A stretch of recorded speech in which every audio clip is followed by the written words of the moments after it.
Hello and welcome to today's Daf, Daf 28 of Arakhin, using the Steinsaltz edition. Hope everyone is well, wherever you're listening. Let's go. So, what are the circumstances of such an offer? So I was talking previously about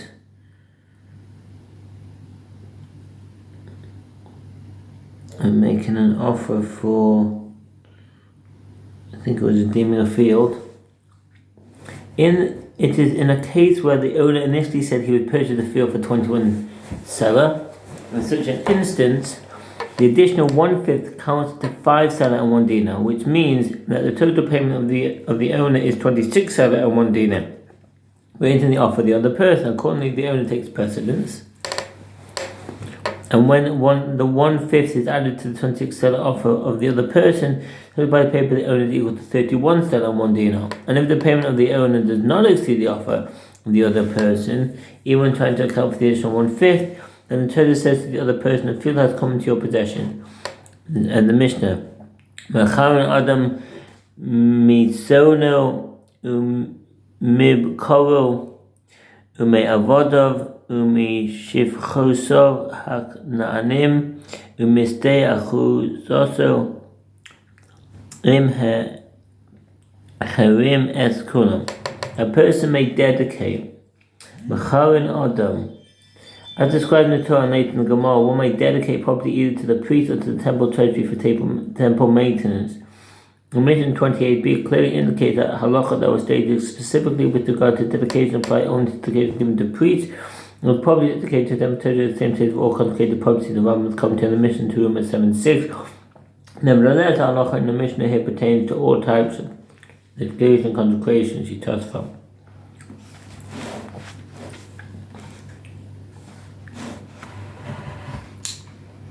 Cherem, dedication. The word cherem appears in several Semitic languages, always in reference to some form of consecration to God. In the Torah, cherem is used in multiple contexts in the reference to an item permitted to all people, as meaning the destruction or annihilation, or as an oath of particular severity, i.e. one involving capital punishment. Above, dedication expresses the relinquishment of an item from one's possession and renders it prohibited in benefit of any commoner. In rabbinic literature, cherem is used in two additional contexts: as a severe form of excommunication and a severe prohibition on a particular action imposed by the community or the court. One may dedicate some of his cattle and flock, his Canaanite slaves and maidservants, or his ancestral fields. One may not dedicate all of his animals, nor all of his slaves and maidservants, nor all of his fields, nor of any single type of movable property. If one does dedicate all of one type, even if he dedicated all of his property, the dedication takes effect. Whether he dedicated property to the priest or to the temple treasury for temple maintenance, rules in accordance with the opinion of the Rabbi Sefer Haflah, Arakhin 6:2. For sacred or priestly use, some of his flock and some of his cattle. Misono mibkoro. The Mishnah apparently considers sheep and goats a separate category from cattle with regard to dedicating them. Similarly, slaves and maidservants are classified as separate categories. One must keep a portion of these categories for himself when dedicating property, but if he fails to do so, his vow does not take effect. Based on the interpretation of the verse in the Bride cited later on, it is clear that all animals are together considered one category, and all human beings, including slaves and maidservants. If one dedicated all of his sheep but kept some cattle for himself, his dedication takes effect, and that's in the Shita Mechubet site in the Rosh. And some of his Canaanite slaves, Eved HaKanani. A Canaanite slave is any Gentile slave purchased by a Jew. See Leviticus 25:44-46, where he must be immersed in the ritual bath, and if male circumcised, whereupon the slave status changes. Although he is not yet a Jew in all aspects, a Canaanite slave must observe all of the Torah's prohibitions and fulfill the positive mitzvahs that are not time bound. In many respects, Canaanite slaves are their master's property and may be sold and purchased like other possessions. Accordingly, a Canaanite slave serves his master for life and is inherited by his master's heirs. Although the master can emancipate him by handing him a bill of manumission, though the positive mitzvah not to emancipate They without compelling reasons. Nevertheless, there are exceptions. A master may emancipate a slave if he blinds him in an eye, knocks out his tooth, or damages one of 24 other extremities. This halacha applies whether or not the master caused the damage intentionally. The Exodus 21, 26, 27. Furthermore, if a master severely beats a slave to the extent that the slave dies within 24 hours of the beating, the master is executed as a murderer. The Exodus 21, 20, 21. 21. Finally, if you live in Eretz Yisrael, if one living in Eretz Yisrael sells a Canaanite slave to a Gentile, so he gives him 43b, or if an adult Canaanite slave flees to Eretz Yisrael, his former master must give him a bill of manumission and some of his ancestral field. But if he dedicates all that he has of any type of property, they are not dedicated. Either dedication does not take effect. This is the statement of Rabbi Eliezer. Since the Mishnah states the statement of it is evident that the rabbis disagree with Rabbi Eliezer on this matter. Indeed, taught in the Tosefta in 4:23, one may not consecrate all of his property, but if he consecrates all of it, it is consecrated. And one may not dedicate all of his property, but if he dedicated all of it, it is dedicated. The Rambam was according to this Braita. Rabbi Eliezer ben Azariah said, if for the Most High a person may not dedicate all of his property, it is all the more so the case that a person should spare his property and not give all of it to others. Let's explain that. One should never consecrate or dedicate all of his property, and one who does so violates the verse, all that he has in Leviticus 27:28, which according to the sage teaches that one may not dedicate everything he owns. Dedicating all one's property is not an act of piety but foolishness, or to cause himself to become dependent on others, and one should not show piety to such a person. We not show pity to such a person. The sages call him a foolish man of piety, was included among those who erode the world. Therefore, when he spends money for mitzvot, should not dispense of more than 1/5 of his wealth, in accordance with the injunction of the prophets that one should order his affairs rightfully. See Psalms 112:5, both in matters of Torah and in one's secular affairs. Even with regard to obligatory offerings, the Torah is sparing with an individual's money and requires him to bring an offering only in accordance with his abilities. All the more so, in the case of a vow which is voluntary, one should vow in an appropriate manner. As the verse says, Deuteronomy 16:17, every man shall give as he is able, according to the blessing of the Lord your God, which he has given you. Romans 8:13. The Gemara asks, from where are these matters, says the Mishnah, derived? The Gemara explains that this is as the sage taught in the Braita with regard to the verse, notwithstanding no dedicated thing that a man may dedicate to the Lord, or of all that he has, whether a man or animal or its ancestral field. In Leviticus 27:28, the verse indicates that one may dedicate all that he has, but not all that he has. Likewise, of man, but not every man, i.e., not every slave of his, of man or animal, but not every animal of his. And finally, one may dedicate of ancestral field, but not of all his ancestral field. It might have been thought that one may dedicate of all his property ab initio, but if he did not dedicate all of them, they should be dedicated. Therefore, the verse is notwithstanding to teach that they are not dedicated. This is a statement of Rabbi Eliezer. Rabbi Eliezer ben Azariah said, if for the Most High a person may not dedicate all his property, it is all the more so the case that a person should spare his property and not give it to others. Give it all to others. The Gemara knows, and it is necessary to derive this halacha with regard to all the categories in the verse. As the merciful one had written only of all that he has, I would say that one may not dedicate all that he has, but let him dedicate all of one type of property. Therefore, the merciful one writes of man, that he may not dedicate every man. And if the merciful one had written only of man, one might say that he may not dedicate all of his slaves, as it is not possible for him to be without a slave to perform his work. With regard to a field, it is possible for him to maintain livelihood by a sharecropping. Distoran. What's a distoran? From the Persian daswar, meaning owner of the domain. In this context, the term loosely describes one who has some authority over the field, either acting as a sharecropper or tenant, or due to some other license. And if the Torah had taught this halacha with regard to only these two types, ancestral fields and slaves, one might say that these may not be dedicated in their entirety, because here there is a livelihood, and here there is also a livelihood. But in the case of a movable property on which maintaining a livelihood does not depend, then dedicate all of them. Therefore, all these derivations are necessary. The Gemara further asks, why do I need the verse to state or animal? The Gemara explains it is necessary that for that which is taught in a Braita.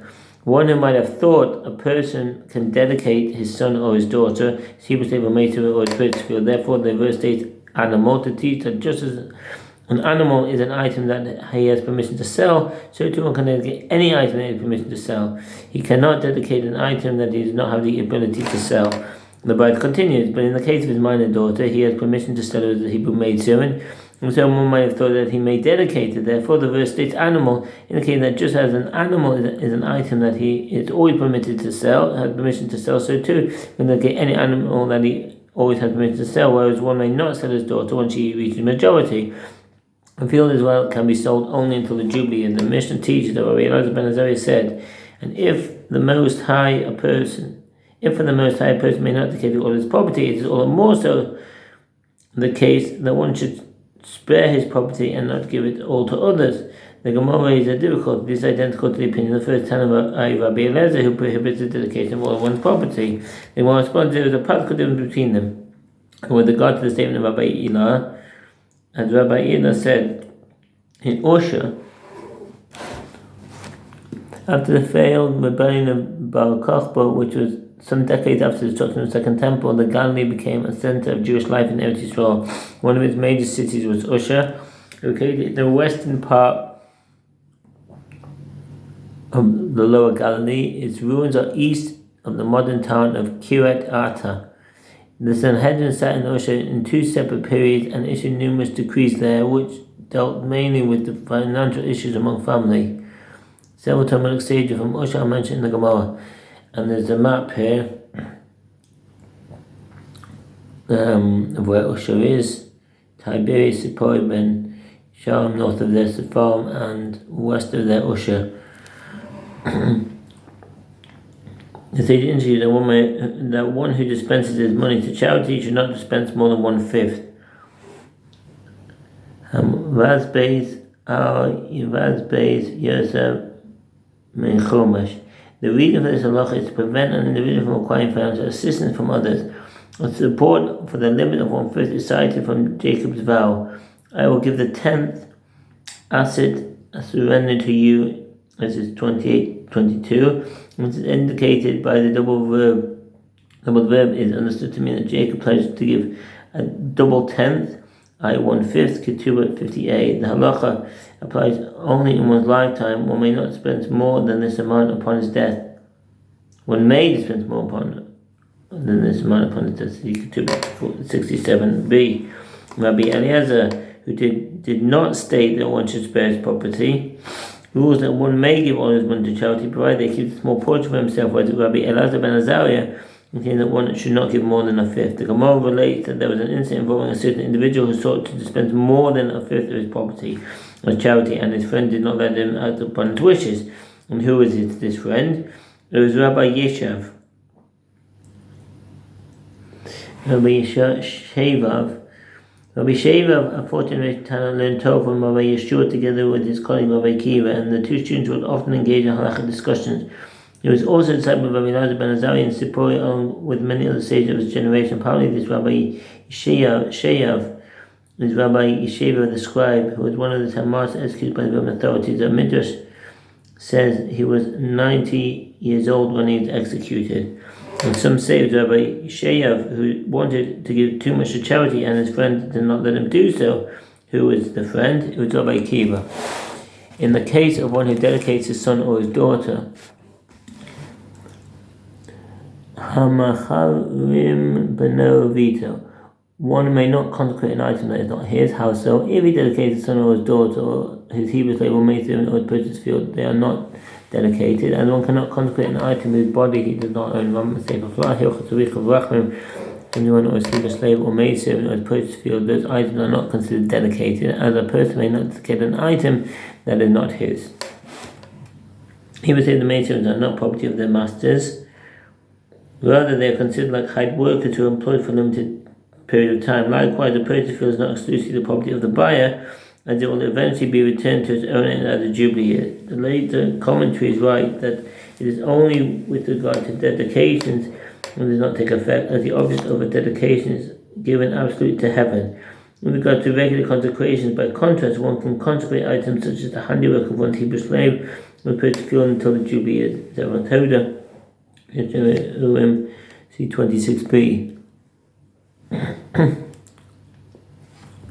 Priests and Levites. HaKohanim HaLeviim. Priests and Levites may not dedicate their land or move property as it is their perpetual possession.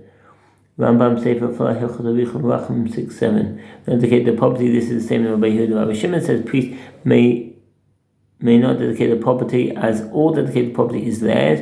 It is one of the priestly gifts, as the verse states. Everything dedicated in Israel shall be yours. Numbers 18:14. But Levites may dedicate the property. A dedicated property is not theirs. Rabbi Yehuda Nasi said the statement of Rabbi Yehuda appears to be correct in regard to land, as is stated about the land of the Levites. But the fields of the open land surrounding their cities may not be sold, as that is their perpetual possession, Leviticus 27:34. So they cannot renounce that land. The statement of Rabbi Shimon appears to be correct with regard to movable property, which the Levites may dedicate. As dedicated property is not theirs, is a gift for the priest, not the Levites. The Gemara asks, and as for Rabbi Yehuda, what is his reasoning? Granted, priests may not dedicate property, as dedicated property is theirs. It is one of the gifts of the priesthood. But why are Levites unable to dedicate their property? Granted, they may not dedicate land, as it is written, as that is their perpetual possession. Leviticus 27:34. But let them dedicate movable property. The Gemara explains that the verse states, notwithstanding no dedicated thing, that a man may dedicate to the law of all that he has, whether of man or animal or of his ancestral land. Leviticus 27:28. The verse juxtaposes the dedication movable to that of land. Accordingly, as Levites cannot dedicate land, they cannot dedicate movable property either. The Gemara asks, and with regard to Rabbi Shimon, what is his reason? Granted, priests may not dedicate their property, as we stated above, because dedicated property is theirs. But why may the Levites dedicate their property? Granted, let them dedicate movable property, and Rabbi Shimon does not juxtapose movable property to land.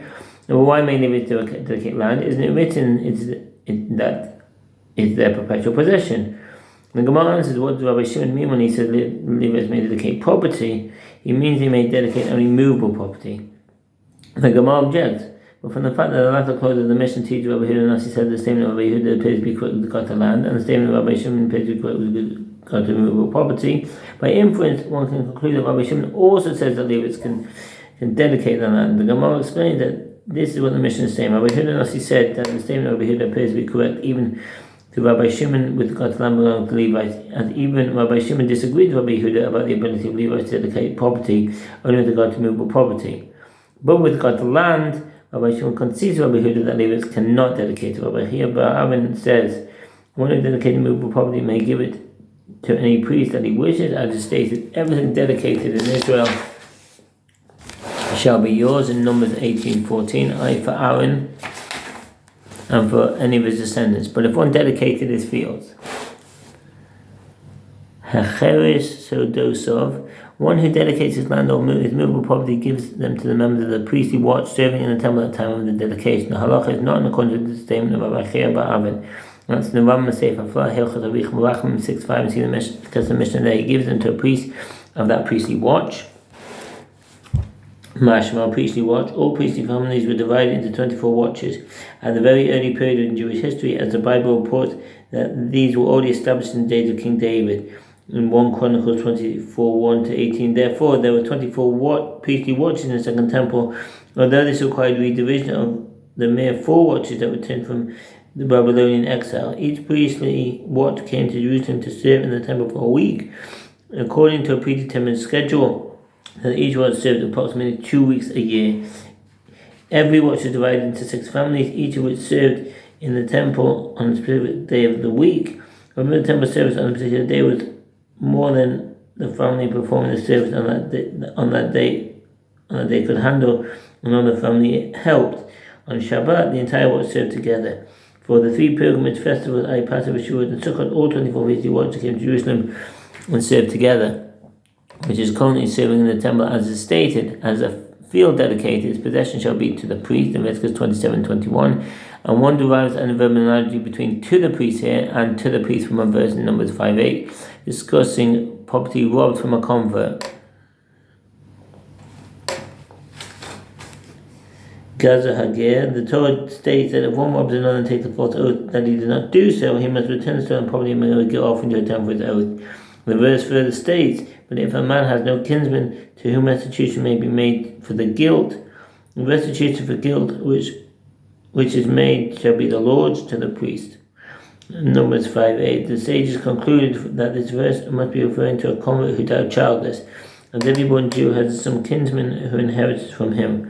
Allah applies only if the robber swore falsely, if the robber took no such oath, or if he died before returning the property, and therefore the need for atonement is no longer relevant.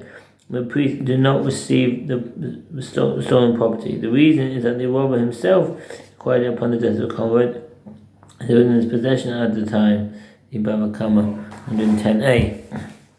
In a case where one robbed a convert who had no heirs, and then took an oath that he did not rob him, if the convert died, the robber must pay the principal of the stolen property and an additional 1/5 to the priest of the current priestly watch.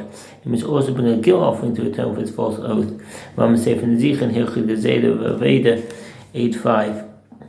The halacha is that in that case is that if one took an oath and that he did not rob a convert, and then after the convert died and left no descendants, he admitted to taking that false oath, he must give stolen property to the priest of the priestly watch currently serving in the temple. The Gemara asks, and then in the case of property robbed from a convert, from where do we derive that it is given to the priest of the current priestly watch, as it is taught in a brisa in the verse? But if a man has no kinsman to whom restitution may be made for the guilt, the restitution for the guilt shall be made be the Lord to the priest. In Numbers 5:8, the phrase shall be the Lord's. The priest indicates that God has acquired the restitution for the guilt, and he has given it to the priest of that priestly watch. The Gemara objects, do you say that the restitution is given to the priest of that priestly watch, or perhaps it is necessary only for it to be given to any priest to whom the robber wishes to give it? The Gemara explained that when the same verse says, besides the ram of the atonement, whereby the atonement shall be for him, in case that the verse speaks of a priest of that priestly watch, i.e. the watch that is currently involved in sacrificing offerings. And Arakhin Daf states another halacha involving property that is given to the priest with regard to a field which was consecrated by its owner and was not redeemed by him, which goes out of his possession and passes to the possession of the priest at the Jubilee year. A field that passes into possession of the priest during the Jubilee year is given to the priest serving in the temple at the beginning of the Jubilee year. If a Shana of the Jubilee year occurs on Shabbat, the fields are given to the members of the priestly watch concluding their service. 4:24. One gives it to the members of the priestly watch serving when the Jubilee year occurred, i.e. the watch serving at the beginning of the Jubilee year. And the dilemma was raised before the sages. If the beginning of the Jubilee year occurred on Shabbat, which is the day on which the priestly watches rotate, what is a halacha? Which priestly watch receives the property? Rabbi Chia bar Ami says in the name of Hufana, the sage's name appears nowhere else in the Talmud. Some commentators suggest that the correct text of the Gemara should state in the name of Upana, i.e. in the form of a tradition passed down from one rabbi to another over the generations. And that's in the Iris in the Gora. That phrase does not appear anywhere else in the Talmud. Eruvin 6780 Rashi there. One gives it to the watch that leaves the service of the temple on that Shabbat. Naaman by Yitzchak says, it is told in a brisa, in accordance with these statements, you are found to say that both the Jubilee year, when the fields that were sold are returned to their owners, and the sabbatical year, when debts are cancelled, abrogated once at the same time, except that the Jubilee year abrogates it at the beginning and the sabbatical year abrogates it at the end. The sabbatical year abrogates debts at the end. Accordingly, if one lent money to another during the sabbatical year, he may collect payment at any point during the year. At sunset on the eve of Rosh Hashanah, at the conclusion of the sabbatical year, the debt is abrogated. Rambam Sefer Zerayim Hilchah Shemitah V'Yovel 9:4 Shulchan Aruch Mishpat 67:30. In other words, the evening of Rosh Hashanah at the conclusion of the sabbatical year, which is the 49th year of the Jubilee year cycle, is also the beginning of the Jubilee year, which is the 50th year. At this time, all debts and land purchases are abrogated, and consecrated fields that were not redeemed become the property of the priest. Accordingly, if Rosh Hashanah occurs on Shabbat, the priestly watch that ends their service receives the fields, and the priestly watch rotates only in the morning. You get more questions the terminology of the Brisa. Why does the Brisa state except that? The same indicates that the sabbatical year and the Jubilee abrogates simultaneously, despite the fact that the Jubilee abrogates at its beginning. On the contrary, this halacha is due to that very reason, i.e. they abrogate simultaneously because the Jubilee abrogates at its beginning and the sabbatical year at its end. The Gemara explains that in fact, one should say the Brisa as follows: they abrogate at the same time due to the fact that the Jubilee abrogates at its beginning and the sabbatical year at its end. Gemara asks, granted, it is clear that sabbatical year abrogates at its end, as is written at the end of every 7 years you shall make a release, Deuteronomy 15:1. But does the Jubilee abrogate at its beginning? Abrogates only 10 days later on Yom Kippur, as is written on Yom Kippur shall you make a proclamation with the shofar to all of your land, and you shall return every man to his possession.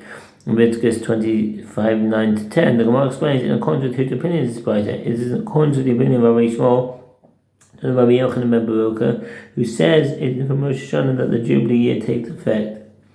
The dispute with regard to when the Jubilee year takes effect has ramifications for the question of the priestly watch, in which priestly watch receives the field. According to Rabbi Shimon, the priestly watch serving on Rosh Hashanah receives them, whereas the rabbis maintain that the priestly watch serving on Yom Kippur is entitled to them.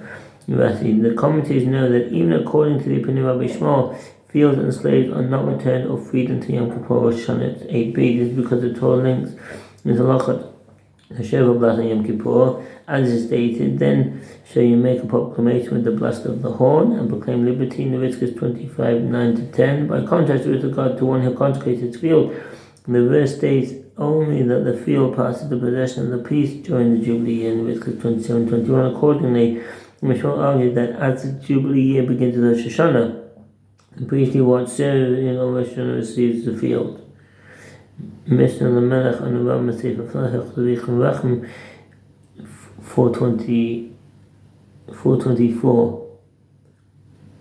Between Rosh Hashanah and Kippur, the Jubilee Hebrew slaves were not released to their homes, and nor were they responsible for their masters. Similarly, fields were not returned to the original owners. Rather, the slaves would eat, drink, and rejoice with crowns on their heads. Once Yom Kippur arrived, the shofar was blown in the courts, the slaves were released, and the fields were returned to their owners.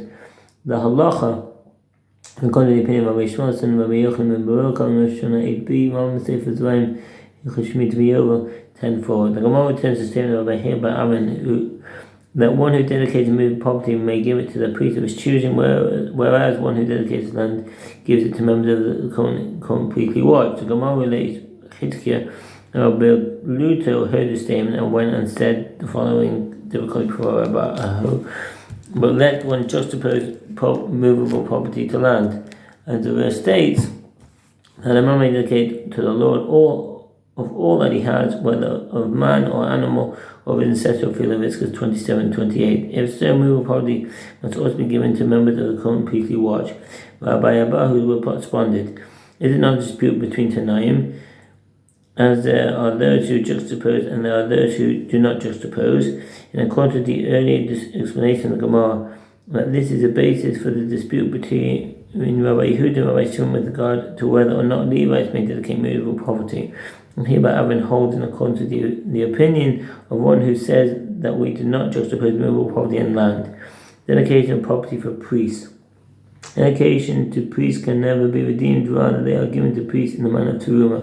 With regard to their dedication, the verse states, it shall not be sold or redeemed, Leviticus 27:28, i.e. they may neither be sold to another nor redeemed by their owner. 6:4. Unlike consecration of property for temple maintenance, they have no redemption, rather one gives it to the priest, and this is their property in every sense, like teruma. Rabbi Yehuda ben Betera says, dedications dedicated without specification of the purpose of designated for temple maintenance Rabbi Yehuda ben Matere's opinion would appear to be incompatible with the verse, everything dedicated in Israel shall be yours, in Numbers 18:14. I'm going to explain that Rabbi Yehuda ben Matere's ruling is based on the logical assumption when dedicated property wants it to be given to God. The Mechabed cites in the verse accordingly, only those cases where one expressly indicates his dedication should be given to the priest or interpreted in that manner, and that verse is referring to the situation, Rashi on Leviticus 27:28. As is stated, every dedicated item is most sacred to the Lord in Leviticus 27:28. And the rabbis say, dedication dedicated without specification of the purpose are designated for the priest. If one dedicates property without specifying to whom is given to the priest in accordance with the verse in Numbers 18:14, everything dedicated in Israel shall be yours. 6:1, as it is stated, with regard to one who consecrated a field and did not redeem it, as a dedicated field is a possession shall be to the priest, Leviticus 27:21, indicating that a non-specific dedication belongs to the priest. If so, why is it stated every dedicated item is most sacred to the Lord? This comes to teach that dedication takes the effect of an offering of the most sacred order and offerings of lesser sanctity. A statement of unattracted to 132a indicates that the rabbis derived the halacha from the verse. This is an attempt on every dedicated item. Let us explain the verse as follows. And all dedications of offerings of lesser sanctity and offerings of the most sacred order are to the Lord. They are sacred, Korban, Aaron, and Torah's Kohanim. Yet others maintain the verse indicated there is some additional aspect of stringency with regard to dedication. Dedication takes effect with regard to offerings, and that's from the Gur'ayah, Leviticus 27:28. If one consecrates an animal for sacrifice and the dedication takes effect, nevertheless, it does not take effect on the body of the animal, rather it applies to the owner's financial stake in the offering. As the sages delineated, a person may dedicate his sacrificial animals, one may dedicate animal offerings of the most sacred order and offerings of a lesser sanctity, either to priests or for the temple maintenance. If it was a dedicated item that the owner is obligated to replace, he gives its value to the priest or for temple maintenance, and the sacrificial item is sacrificed after it has been redeemed, and that's in the Rambam Sefer Afla 6:11. Rashi explains that one cannot actually dedicate an offering itself, as it must be sacrificed upon the altar. Rather, one who dedicates an offering has dedicated monetary rights on the animal to the priest. See Cornelius Leviticus 27:28. The Rambam apparently maintains that the dedication takes effect even with regard to a sacrificial animal, and the animal must be redeemed. In accordance with the latter clause of the Mishnah, which discusses the redemption of a dedicated firstborn animal, and Arakhin Daf 6:11, although the Mishnah states that dedication to priests may never be redeemed, in this case it is a Torah edict that the animal can be redeemed. Based on the verse, every dedicated item, Kirat Sefer and Rambam. In any event, several commentaries, including Rashi, maintain that one may dedicate sacrificial animals only by rabbinic law, not by Torah law. See Teruma 32a to b, Mishnah Melech on Sefer Rachman 6:10-12.